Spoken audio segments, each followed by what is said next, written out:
Hello and welcome everyone, everywhere, of all creeds, colors, and bank accounts. This is Heavenly Album Covers, and we're going to look at the Richie Family album called Arabian Nights. Pretty soon we are going to look at it. Before that, I wanted to share some of these they're lobby cards for the Incredible Shrinking Woman, starring Lily Tomlin and Charles Grodin. I'm not sure where these came from. I found them inside a very large book, and they're flattened, so they're in really good condition, and this is one of them. In this movie, Lily Tomlin shrinks somehow. I've never seen the movie, and there she is, sitting on a gigantic chair. I wonder where that chair is today. And there she is, standing on someone's hand. Lily Tomlin is generally pretty great, especially her early career when she was more surreal and strange. She's really gone mainstream over the years. And there's Lily Tomlin in a shopping cart going down the cereal aisle. There she is again, holding a big package, standing on someone's hand. And this movie came out a long time ago. I'd never seen it. And there she is, really small. Looks like she's so small that she can hang out with toy robots. So that's the Incredible Shrinking.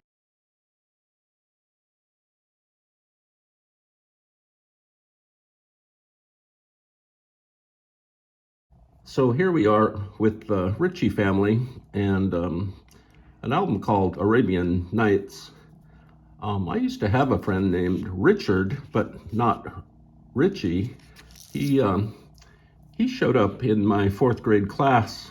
He had just traveled and had relocated from Queens, New York, and he was in our fourth grade class. Richard was and probably still is very tall, so when he came and was introduced to our classroom, all the kids were just amazed at his height. And I became really good friends with Richard over the early months that he was there.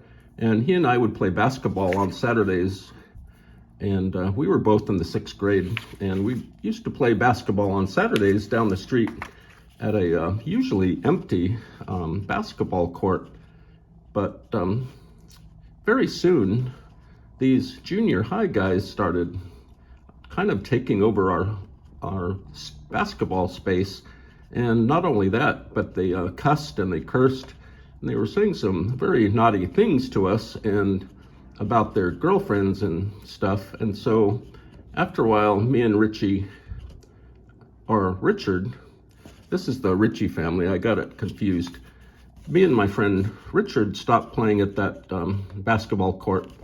Much later on, I drove with Richard across country. He was relocating back to New York State. He was going to go to junior college in Poughkeepsie, and I helped him move his stuff.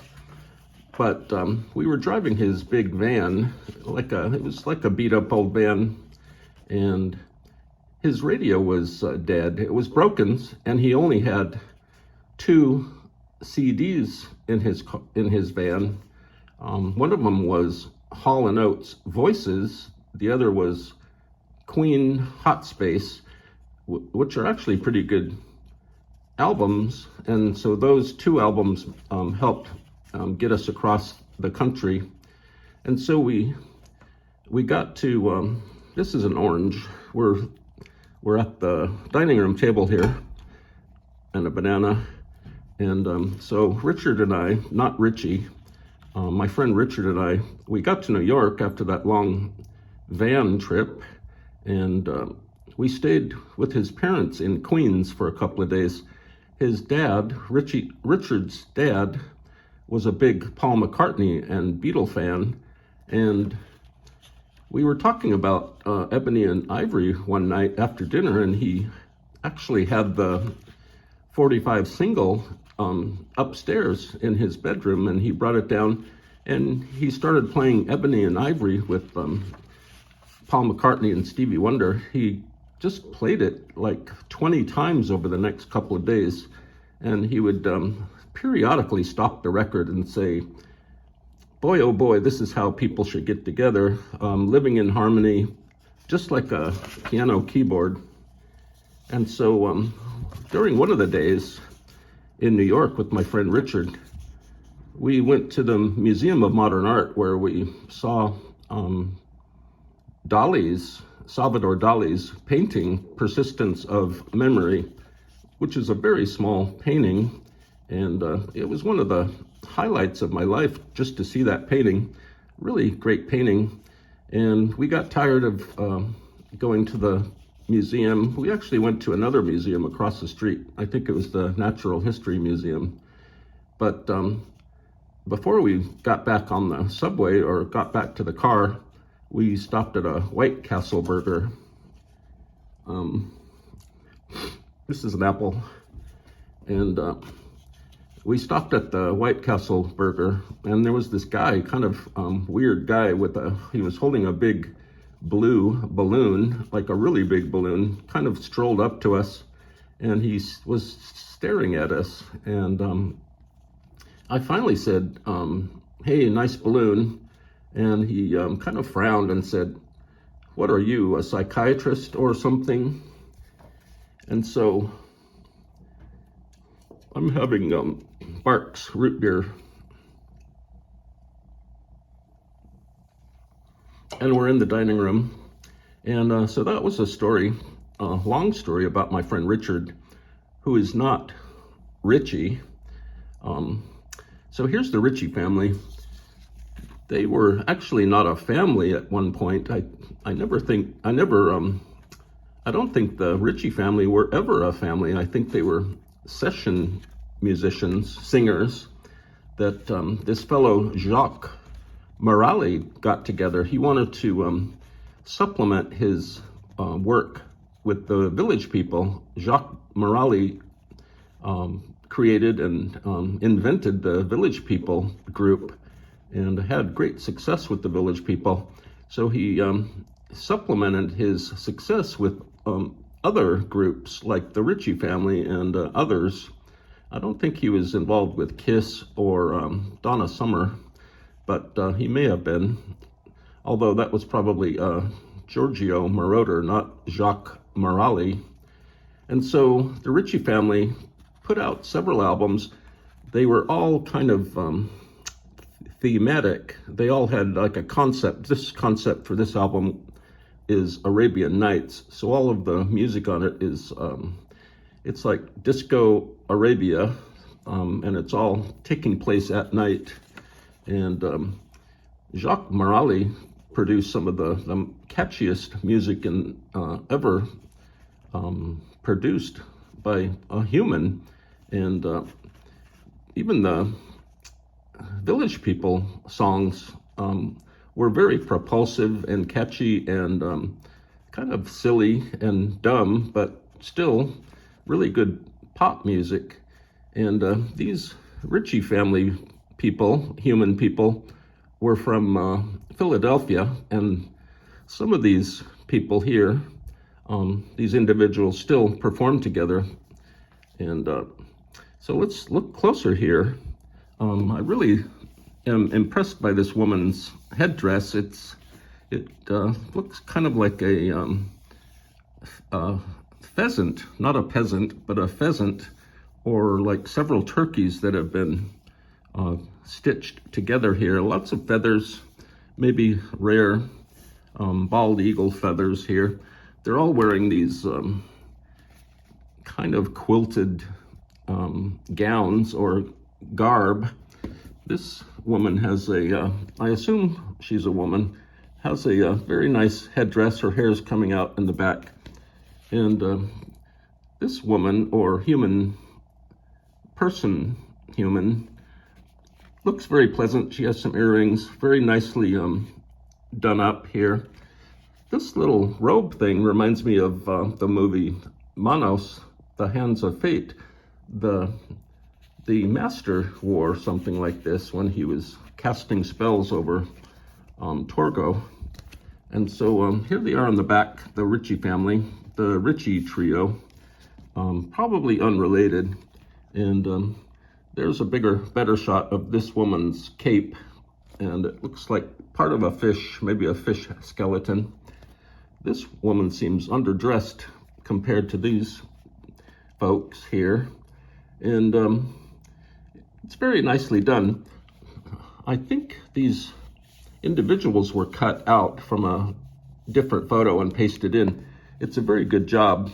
By the late to mid 70s, graphics were more efficient. This is on a strange label called Marlin, not Marlon Brando, but just Marlin, the record company. And it's on Can't Stop Productions, 1976. There's a big ship there going to the Arabian area to pick up this record. And so this is the Richie Family. And I bought this specifically for this gigantic and impressive headdress. It reminds me of something the jazz musician Sun Ra would wear or buy for his big group, singing group. Now, I showed a glimpse of this record, this next record and album cover, a few episodes ago, and I didn't think I would be able to purchase it, but the guy at the swap meet, who's usually mean to me, actually let me go back and grab a record of my choice on top of the albums that I had purchased. So I knew this was in the, it was actually in the second box of records, and I knew it was there. So I went back and I grabbed it, kind of against my own will, but I just had to have it. This is Billy Preston's On the Air, and it's in shrink wrap now, and there's no reason why it should stay there. Let's unbox it, or de-shrink wrap it, or take the covering off with our fingernails. My toe still kind of hurts. I dropped that table on it yesterday. And the shrink wrap is very ancient and just kind of just peels off like an orange peel. And it looks a lot better. This album looks so much better with the shrink wrap off. We can look at it. And so this is Billy Preston On the Air. I got it because his coat, his tuxedo, whatever, is invisible in some spots. So just the lower half of his body is invisible. His head is still intact, and his hands, his handkerchief is just kind of floating, kind of nebulous here. And he's got his cane, his walking stick, and it's just a fascinating cover. The songs are tucked over here with these large purple lines highlighting them. And this is on Megatone Records. And I didn't want to buy this, but I had to buy it. Billy Preston had some really ugly things occur and in his life, and things that he actually caused and egged on, and things that happened. He had some really bad things going on, and it's hard to see him in exactly the same way after you hear what he had done. But still, a album cover is an album cover, I guess. And looks like for some reason on the back, his name is reversed up here. It's very odd. He does a Beatles tribute, and also he does Here, There, and Everywhere, which is a Beatles song. So I'm not sure why he didn't include Here, There, and Everywhere with his Beatles tribute. I don't know. There are just tons of track and detailed production notes here. It looks like it was recorded in Topanga Canyon in California, and just on and on. The photography was done by the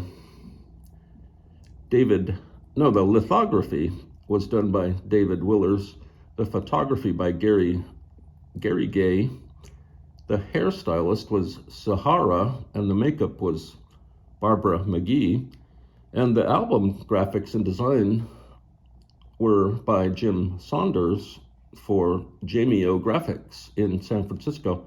So he had hairstylists and makeup people for this cover. It's kind of incredible. All those people participated in the production of this cover. This part is actually pretty nice. This little area, this introduction album title area, but everything is just kind of wrong about this. This came out, when did it come out? 1984, when Invisible People were big. And here's the Megatone Records label. Billy Preston's name is huge. There's spaces between the words on the air, and the Megatone label is just very fuzzy and hard to read. But I'll definitely have to play this at some point, maybe when it's raining or when there's an earthquake. I'll put this on the turntable, and I'm gonna have a banana.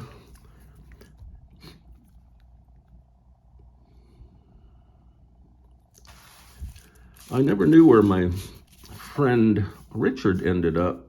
The last time I saw him was at Ralph's supermarket, and we talked a little bit. I think we had planned to get back together, but it just never happened.